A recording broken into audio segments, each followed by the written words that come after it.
എല്ലാവർക്കും സുഖമാണെന്ന് വിശ്വസിക്കുന്നു. രാജ്യത്ത് പാചകവാതക പ്രതിസന്ധി രൂക്ഷമായി തുടരുകയാണ്. വാണിജ്യ ആവശ്യത്തിന് ഹോട്ടലുകൾക്കും മറ്റും പാചകവാതകം വിതരണം ചെയ്യുന്നത് നിർത്തിവെക്കാൻ കേന്ദ്ര സർക്കാർ തീരുമാനിച്ചു.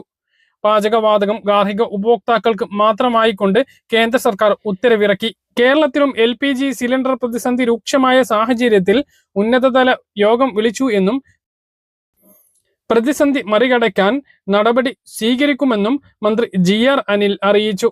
മുൻഗണനാ ക്രമം അനുസരിച്ച് സിലിണ്ടർ വിതരണം നടത്തും. ഇത് സംബന്ധിച്ച് കേന്ദ്ര സർക്കാരിന് കത്തയക്കാനും യോഗത്തിൽ തീരുമാനമായി എന്നും മന്ത്രി പറഞ്ഞു.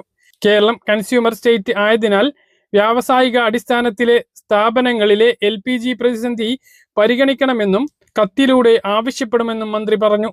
വീട്ടാവശ്യത്തിനുള്ള സിലിണ്ടറുകൾ ലഭ്യമാക്കും. നിയന്ത്രണങ്ങളുടെ മറവിൽ പൂഴ്ത്തിവെപ്പിനെതിരെ നടപടി സ്വീകരിക്കും. റവന്യൂ വകുപ്പിലെ ഉദ്യോഗസ്ഥരും സിവിൽ സപ്ലൈസ് ഉദ്യോഗസ്ഥരും അടങ്ങുന്ന സംഘം പരിശോധന നടത്തുമെന്നും കൃത്രിമം കണ്ടെത്തിയാൽ നടപടി സ്വീകരിക്കുമെന്നും മന്ത്രി GR അനിൽ കൂട്ടിച്ചേർത്തു. അതിനിടെയാണ് പെട്രോളിയം ഉൽപ്പന്നങ്ങളുടെ ക്ഷാമം മുന്നിൽ കണ്ട് കേന്ദ്ര സർക്കാർ അവശ്യ വസ്തു നിയമം 1995 കൊണ്ടുവന്നിരിക്കുന്നത്. പെട്രോളിയം, പ്രകൃതിവാതകം എന്നിവയ്ക്കാണ് ഈ നടപടി ബാധകമാകുക. LPG ക്ഷാമം കേരളത്തിലെ ഗാർഹിക വാണിജ്യ മേഖലകളെയും ബാധിച്ചു തുടങ്ങിയിട്ടുണ്ട്. സിലിണ്ടറുകൾക്ക് 25 ദിവസത്തെ ഇടവേളയാണ് ബുക്കിങ്ങിന് ഇപ്പോൾ ഏർപ്പെടുത്തിയിട്ടുള്ളത്. ഇത് വീണ്ടും കൂട്ടാൻ സാധ്യതയുണ്ട്. ഇറക്കുമതി ചെയ്യുന്ന LPG വിതരണത്തിൽ ആശുപത്രികൾക്കും വിദ്യാഭ്യാസ സ്ഥാപനങ്ങൾക്കും പ്രഥമ പരിഗണന നൽകണമെന്നും കേന്ദ്രം നിർദ്ദേശം നൽകിയിട്ടുണ്ട്. പ്രതിസന്ധി നേരിടാൻ അധികമായി ഉൽപ്പാദിപ്പിക്കുന്ന പാചകവാതകം പൂർണ്ണമായും ഗാർഹിക ആവശ്യങ്ങൾക്കായി മാറ്റിവെക്കാനാണ് കേന്ദ്ര സർക്കാർ തീരുമാനിച്ചിട്ടുള്ളത്. മുംബൈ, ബാംഗ്ലൂരു, ചെന്നൈ എന്നിവ ഉൾപ്പെടെയുള്ള നഗരങ്ങളിൽ LPG സിലിണ്ടറുകളുടെ ലഭ്യതക്കുറവ് റിപ്പോർട്ട് ചെയ്തിട്ടുണ്ട്. LPG ക്ഷാമം കാരണം വൻ നഗരങ്ങളിൽ റെസ്റ്റോറന്റുകൾ അടച്ചുപൂട്ടലിലേക്ക് നീങ്ങുകയാണ്. രാജ്യത്ത് നിരവധി സ്ഥലങ്ങളിൽ തട്ടുകടകൾ ഇതിനകം തന്നെ പൂട്ടിക്കഴിഞ്ഞു. ഇറാൻ, ഇസ്രായേൽ, US യുദ്ധം നീണ്ടുപോകുന്ന സാഹചര്യത്തിലാണ് നമ്മുടെ രാജ്യത്ത് ക്ഷാമം രൂക്ഷമായിരിക്കുന്നത്.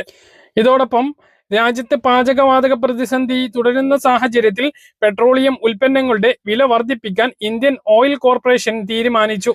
വില ഏത് സമയവും ഉയർത്തുമെന്ന് ചൂണ്ടിക്കാണിച്ച് വിതരണക്കാർക്ക് കത്തയച്ചു. ഏത് നിമിഷവും വില വർധനവ് എത്ര രൂപയാണ് എന്ന് കൃത്യമായിട്ട് എപ്പോഴും അറിഞ്ഞിരിക്കണം എന്നും വിതരണക്കാർക്ക് അയച്ച കത്തിൽ ഇന്നലെ ഇന്ത്യൻ ഓയിൽ കോർപ്പറേഷൻ വ്യക്തമാക്കുന്നു. ക്രൂഡ് വില വർദ്ധിച്ചതും രൂപയുടെ മൂല്യം ഇടിഞ്ഞതും വില കൂടാൻ കാരണമായി.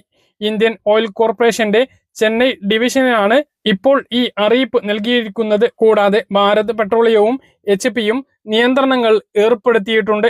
കേരളത്തിലെ LPG ഉപയോഗത്തിലും നിയന്ത്രണങ്ങൾ കൊണ്ടുവന്നിട്ടുണ്ട്. 4 ദിവസം മുമ്പാണ് LPG വില വർദ്ധിച്ചത്. 60 രൂപയാണ് ഗാർഹിക സിലിണ്ടറിന് വർദ്ധിച്ചത്. 115 രൂപ വാണിജ്യ സിലിണ്ടറിനും വർദ്ധിച്ചു. വില കൂടിയ വില നൽകിയാൽ പോലും സാധനം കിട്ടാത്ത അവസ്ഥയാണ്. വരും ദിവസങ്ങളിൽ വില വർദ്ധിക്കും എന്നാണ് ഇപ്പോൾ ഇന്ത്യൻ ഓയിൽ കോർപ്പറേഷൻ വിതരണക്കാർക്ക് നൽകിയിട്ടുള്ള നിർദ്ദേശം. പെട്രോൾ, ഡീസൽ വിലയും കൂടും. പറഞ്ഞ കാര്യങ്ങൾ കൃത്യമായിട്ട് മനസ്സിലാണെന്ന് കരുതുന്നു. ഇതുപോലുള്ള ഇൻഫർമേഷൻ ലഭിക്കാൻ ചാനൽ സബ്സ്ക്രൈബ് ചെയ്യുക, ബെൽ ഐക്കൺ എനേബിൾ ചെയ്ത് വെക്കുക. മറ്റൊരു വീഡിയോയുമായി നമുക്ക് കാണാം. ദൂരേക്കും ബൈ.